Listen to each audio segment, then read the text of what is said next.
사회주의 통계는 거품 통계다. 그러니까 거품을 제거하지 않으니까 그런 거죠.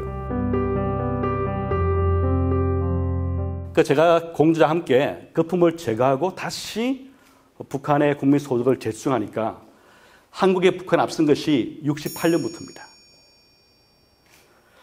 즉 북한은 한 60년대 초까지는 원조 덕분에 급선자였습니다. 근데 원조 끊기게 되니까 줄어드니까 그 이후부터 급 하락해서 성장률이 남한번 뒤쳐졌습니다. 제가 이 말씀을 드리냐면은 그만큼 통계가 중요하다는 것입니다. 제가 한국에 와서 안타까운 것 중 하나가 뭐냐면 제가 한국에 와보니까 이제 북한 연구를 제대로 할 수 있겠구나 하고 생각했는데 제가 와보니까 한국에서 북한 연구는 과학의 대상이 아니라 이념의 전쟁터였습니다. 어떻게 믿는가 중요한 것이지 팩트가 무엇인지에 별 관심이 없습니다.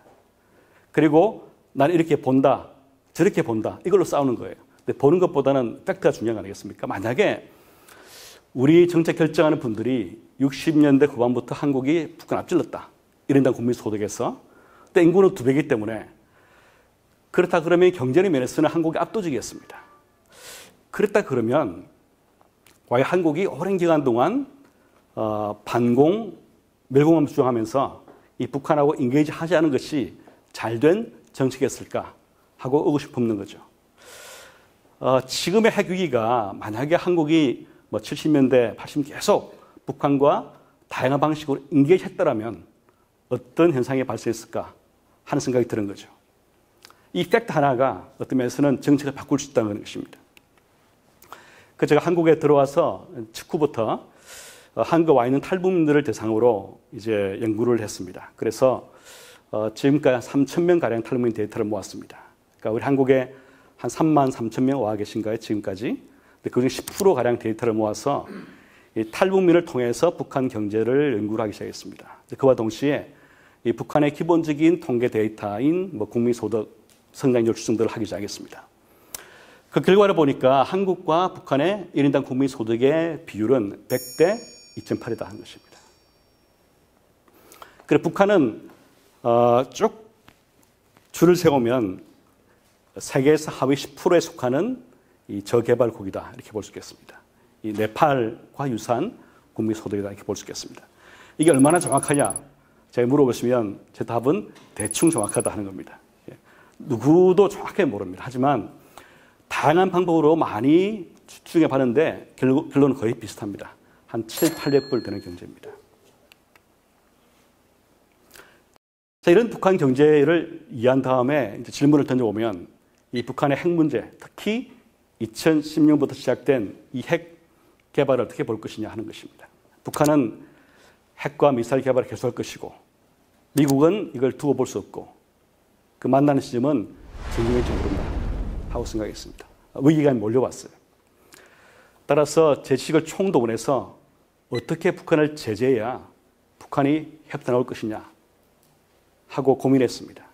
그 고민의 단초가 바로 데이터, 북한 경제 데이터입니다. 많은 분들이 북한 경제는 사회주의이기 때문에 무역을 별로 하지 않는 그 폐쇄 경제를 생각합니다. 하지만 틀렸습니다. 완전히 틀렸습니다. 예전에 북한은 그럴지 모르겠으나 2010년 이후에 북한은 그렇지 않았어요. 보신 것처럼 아래 위가 다 무역개방도인데 위의 끝은 전 세계 평균 무역개방도입니다. 무역개방도는 한 나라의 수출과 수입을 더하고 그것을 GDP 나누면 그게 무역개방도입니다. 즉 한 나라가 무역을 통해 먹고 사는 정도를 보인 지표입니다. 그때 전 세계가 2010년 정도에 한 60% 정도 무역개방도였습니다. 한국은 80% 됩니다. 중국은 30% 되고 미국은 20% 돼요. 근데 북한의 무역 개방도가 얼마였냐? 2014년에 52%였습니다. 전 세계 평균이 60%였습니다. 전 세계 평균의 8%포인트 낮은 무역 개방도. 이것은 굉장히 개방된 경제란 말입니다. 이 개방된 것이 제도가 아니라 실제 금액이었다는 것입니다. 그러면 제재란 것은 무역을 치는 겁니다. 다른 방식은 별로 할 수 있는 게 없으니까 말이죠. 제가 제안을 했습니다.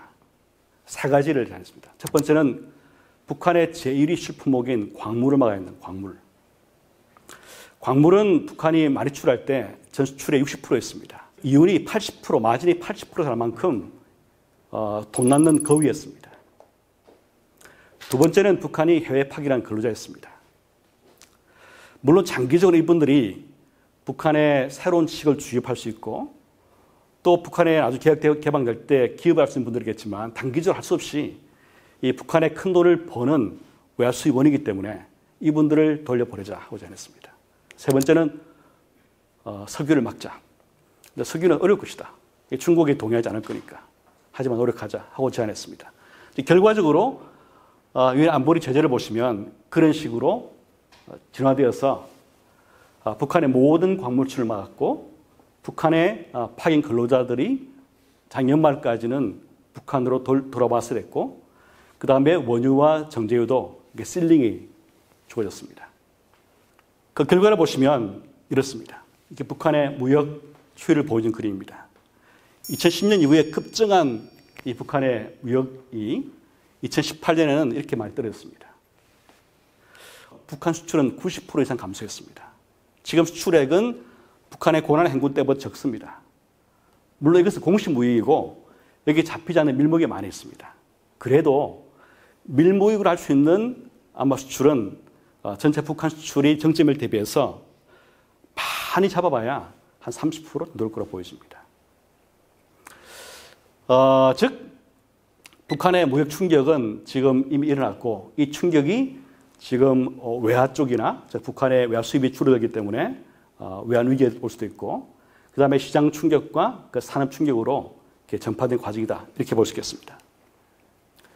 그래서 어떤 분들은 제재가 효과 없다 이런 분 계신데 그건 틀린 말입니다. 또 어떤 분들은 내친 김에 제재로 북한을 어떻게 해보자 이런 분 계신데 그것도 저는 제재 만능론 또 틀린 말 같습니다. 아마 제가 경제학자로 보는 소개는 제재 유용론이 맞습니다. 즉 제재 무용론도 아니고 만능론도 아니고 유용하다는 것입니다.